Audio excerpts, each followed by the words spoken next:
It's showtime, folks. Absolute ass. Absolute ass. Shocker. Really, it's quite a shocking statement, isn't it? Hawks dropped 3-1 to the Philadelphia Flyers. That is now 6. I dropped my hockey stick. God damn it. I think that sums up his Blackhawks team right now. That is now 6 straight losses for this Chicago Blackhawks squad. 0-5 in the Bedard-less Blackhawks era. Oh my goodness. Thank God for the holiday break. Thank God for the holiday break. And Merry Christmas. It's not Christmas yet. It might be Christmas by the time you're watching this, Christmas Eve, whatever. Merry Christmas. Happy holidays to everyone. Thankfully, the Blackhawks, I should say, unfortunately, the Blackhawks have graced us with just absolute ass hockey over this holidays. The Blackhawks hockey has certainly not been a gift during this time. So all I want for Christmas is the return of Pookie. All I want for Christmas is the return of that man right there. That man right there. Another Blackhawks postgame, me basically just saying how much I miss Bedard for 15 minutes about. Yeah, man. I mean, it shows how viable that man is. When Bedard was in the lineup, we were a playoff team.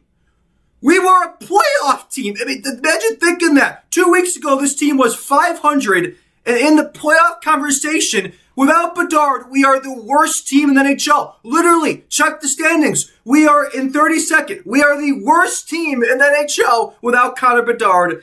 Oh, and now Frank Nazar as well. The Bedard-less Blackhawks are now the Bedard-less Blackhawks. Frank Nazar out 4 weeks. 4 weeks, a month without Frank Nazar. So just the news just keeps getting better and better. The news just keeps getting better. I mean, I don't know if you can sense the sarcasm here. Yeah, I mean, we just can't catch a break right now. I should have known. I should have known those first 2 months of the season were too good to be true. I should have known. I took the bait. I fell for the trap. And now, snap back to reality. The Tank Hawks are back. The Tank Hawks are back.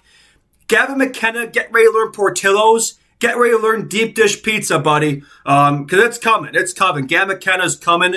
Ivor Stenberg may be coming. That's the saving grace right now. At least it's a deep draft class. The best draft class since the Bedard draft. So Hawks definitely need at least one more Elite Four prospect in the pipeline. They should get that. So barring a second half miracle recovery when Bedard comes back. And boy, by jolly, I hope that'll be sooner rather than later. Hopefully right when the calendar flips to 26, Bedard's back. And but anyway, we move. In terms of the game itself, we'll get into it. Disappointing effort. The Flyers are a good team. They're 19-10-6 now. They're a good team. Definitely taking that step forward this year under Rick Tocchet. Trevor Zegras as well, I add to the team. He's been a good fit there. It's been a good year for them, right? Been a good year for them. But they're on a back-to-back. The Flyers are on a back-to-back. Samuel Erson's a net is one of the worst goaltenders in the league. And the Blackhawks have had 2 days of rest leading into this game and have 3 days of no hockey after this game. You would think at home with the UC, last game before the holiday break, I would have expected some urgency in this game from the Blackhawks. I would have expected some fire. Nope, we did not see any of that. It was a very sleepy game for the Blackhawks. They were very sleepy out there. Not much urgency, not much really going for the Blackhawks in this game. The Flyers played well structured. They defended the Hawks well. Did not give them much in this game. So credit to Philadelphia there. They played a good game, they earned this one, but disappointing effort for the Hawks. But leading into this game, starts off right away. The energy was actually pretty good. I think, probably, because of that Chicago Bears win versus the Green Bay Packers on Saturday, I think the energy from that game bled into this one. The UC crowd was bumping in this game. It was 20,000 strong there. It was one of the most highly attended games of the year. Right now, a surprise, December 23rd, leading into the holidays. Not a surprise, it's a highly attended game. And there was a Green Bay sucks chant in the crowd leading off to this game, which is the perfect start to this game. The crowd was into this one. You would have thought that would have given the Blackhawks players some life, some energy. It did not. It didn't give the Hawks any life or energy. It's right away in this game. You could tell it was going to be one of those games. Without Bedard and Nazar, that leaves Jason Dickinson as the Blackhawks 1C, as our first-line center, and that's when you know you got issues. That's when you know you got problems. Hawks couldn't get any clean zone entries in this game. They couldn't get any clean zone entries. Could not get set up in the offensive zone. When they did get set up, they were kept outside the perimeter the entire time. Couldn't get any great opportunities. It made life for Earson very easy. Hawks get power play pretty early on in the contest. I think they give them a chance to really get their legs in this one, get in the game. but they failed to convert the power play. Not the first time, not the last time we'd see that in this game. Hawks would get 3-4 more power plays in this game. I think each power play got substantially worse. Like all the Blackhawks power plays were just completely pathetic. Because you know what happens? Every time the Blackhawks lose that initial faceoff, then they spend the entire rest of the power play just trying to break out and just get set up in the zone. You know, most of the time, the zone entries are predictable as hell. They do the same push and back entry every time. So predictable. The Flyers cut it off every time. And the few times it actually works and the Hawks get set up in the zone, they spend the entire time just trying to get the puck cell down and get some time and space going. When they do get in the zone, they can't get set up. Then the Flyers clear it every time. They couldn't get any. The power plays were just pathetic to watch in this game. I mean, you converted one of those power plays, you send the game to overtime, but they couldn't convert in any of them. They had a chance late in the game to convert as well, tie the game up, couldn't do it. But yeah, I mean, so that's up until how the power play is going to go in this game.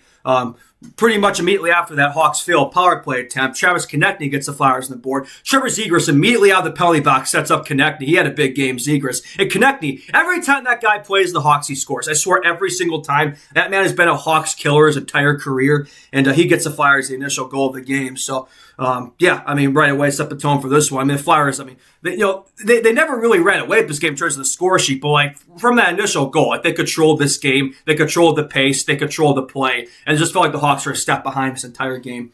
Flyers get power play pretty soon after that goal. The Hawks do get the kill. If there's a saving grace in this game, it's the penalty kill, which is somehow still fourth in the league. Hawks penalty kill is somehow still fourth in the NHL. How it's up there, I don't know, but it is. I think that's the Ilya Mikheyev effect right there. Shows you how good he is in the PK, but that's pretty much all I got for the first period. I have one other note. These Bedard-less games are soulless. I mean, they're soulless. Without Connor Bedard, this team has no soul. It has no pulse. It has no heartbeat. This team has no life without Connor Bedard. It's like watching paint dry out there. Like, if I wasn't a diehard, like I probably wouldn't even be watching right now. That's how unwatchable these games are without Connor Bedard. That man is this team. Like, I'd say these are like the worst Blackhawks games to watch, I would say, since... Well, the last time Bedard was out, the last time Bedard was injured in the 23-24 his rookie season, remember that month to play without Bedard, that 23-24 January, February Blackhawks, those were rough to watch. Say it's the worst Hawks hockey we've seen since then. Shows you how valuable Bedard is to this team, man. We just can't score without that man. Second period gets going. Hawks get power play pretty early on. They could give him a chance to get in this game. Nope, they fail to convert. I think that power play is even worse than the first one. Flyers get a power play immediately after the Hawks power play. And of course, they take advantage. They get on the board. Noah Cage strikes in the power play there, so that gives the Flyers a bit of insurance there, 2-0 lead. So, at least they're converting in their power plays. We're not. And yes, Hawks is not showing any life. It was a boring game, like I would say. Like, so Noah made in the second period. This was definitely. It definitely felt like both teams are kind of playing this game like they're ready for the holiday break, like they're already on their holiday break. I think most of the guys are focusing on their plans for the Christmas holidays, where they're going to go, meeting up with their family. It just felt like both teams are kind of checked out this game, just getting through this one. Like one of those games, both teams just trying to get through. It just felt like the effort levels on both sides weren't great, but the Flyers have an excuse of being on a back-to-back, and they still played pretty well. Hawks really don't have an excuse. Like, they just got back from the Canadian road trip, back home, UC Ice. Like, they had 2 days of rest and 3 days off. Like, you think the Hawks have just a little bit of urgency in this game, just a little bit. You think they'd have some, like, sense of, like, okay, maybe it's a game, like, this is a good chance to break out this losing streak here, get a win on the board. We've lost 5 straight games leading this game, have not won without Bedard. You think the Hawks would have just a little bit of motivation in this game. None. Zero. Zilch. Just nothing. Flyers get another power play after that. Didn't last long. It eventually became a 4-on-4 as a dirty hit and Wyatt Kaiser there led to a 4-on-4. There was a big scrum after that. Nick Lars getting into it with Trevor Zegras there. Zegras is kind of messing with Lardis there. He was giving him a stick back, and then he dropped it right in front of him. Zegras, man, that guy is something else, man. But Lardis too. It wasn't just Zegras. He also got into a Matvei Michkov this game. So it's definitely a feisty game from Nick Lardis. I'm not sure where that came from, but hey, good to see the feistiness from Lardy, the kid, not taking it. So that's good. Hawks do leave the period with some life. Ryan Donato's snipe gets the Hawks on the board. So good to see a rare Bedard-less Hawks goal. Ryan Donato, his first goal in like 12 games, his 9th of the season. About time that guy stepped up. I mean, he had 30 goals, 60 points last year. We haven't really seen much of him lately. So that's a guy who needs to step up right now, right? I think you need guys like that to step up right now without Bedard. Another guy you want to see step up, he hasn't stepped up yet, is Teuvo Teravainen. I don't know where that guy's been. Like I can't remember the last time Teravainen scored. I can't remember the last time he made an offensive impact. Like, Teravainen's been an absolute ghost. Like, he's done absolutely nothing the last few weeks. Need him to step up, man, because, like, I generally don't know where he's been. Like, I think they need to put his face on a milk carton because he's missing right now. I don't know where he is. That's all I got from the second period. Third period, Flyers get a power play. Hawks get the kill. PK kept them in this game, right? PK kept them in this game. It was a well-structured period from the Flyers. They weren't giving the Hawks much. Weren't able to get much going. I felt bad for Spencer Knight. But the Flyers were leading in this game, yet they were getting all the chances in the third period, late in the game. Spencer Knight, standing on his head as usual, keeping the Hawks in it. Not his fault, man. Like, he kept the Hawks in this game, gave him a chance, right? Without Bedard and Nazar, like, Spencer Knight is this team, right? He is this team. He gives them a chance. Now he'll convert, right? Now he'll give him the goal support. Hawks get a power play late, 4 minutes left, which is ideal because if they can't score in the power play, you have 2 minutes left to still pull your goalie. So effectively, you have a 4-minute power play, effectively, to end the game, right? Have a chance to tie the game up. Hawks don't convert the power play, and they pull the goalie immediately after when they haven't gained possession, and the Flyers just immediately ice the game for the empty netter. Like, just brutal timing on pulling Spencer Knight. Even Spencer Knight on the bench was, like, confused as hell. Like, what are we doing? Just terrible management there. Like just an awful timing to pull the goalie there. You got to wait till you gain possession in the offensive zone. When you sell the play down, and we didn't do it. We pull Knight immediately after the power play expires, and the Flyers convert right away. And that's it. That's the game. Like, it ends in very anticlimactic fashion. Yeah, so very poorly managed there from the coaching staff. Again, not sure what we were doing there. And yeah, Flyers hang on for the 3-1 dub. 6 straight losses for the Hawks. They dropped to 13, 17, and 6 on the year, and are dead last in the National Hockey League, also known as first in the Gavin McKenna/Stenberg sweepstakes. So that's a positive. That's a positive. Another positive, we don't have to watch this team play for 3 days. So thank God for that. Thank God for that. Thank goodness, man, because like watching this team right now is more of a chore, and if anything. So, yeah, Hawks don't play again until Saturday. They get to play the Dallas Stars at Dallas. So they get their little holiday break, and then they get to play one of the best teams in the league, a Central Division foe at Dallas. So I'm sure that game's going to go great. December 27th. Can't wait for that. That should go swimmingly. So. But anyway, I think this team, if you look at positives, they get I think this team needed a bit of a break, right? They get a holiday break, hopefully a chance to reset there and, just mentally reset and get the morale back going and hopefully come out of this holiday break and have a little something to prove there over the weekend. You would hope, one would hope, one of these days, right? This team's got to win a game without Bedard, right? One game without Bedard, right? Right? Or we're just not going to win again until Bedard comes back. That may be the case. That may well be the case. It would not shock me. It would not shock me. So, yeah, we shall see what happens there.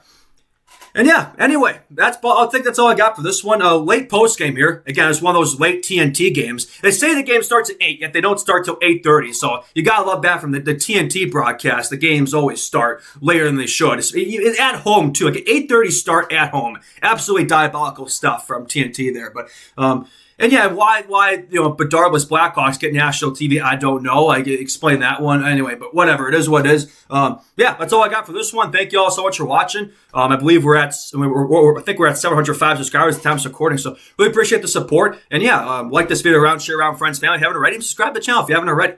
All right, I think that's all I got for this one. Happy holidays from Biok Memes, Justin Lynch, and we will see you all in the next one. Bye-bye. Peace out. Boop.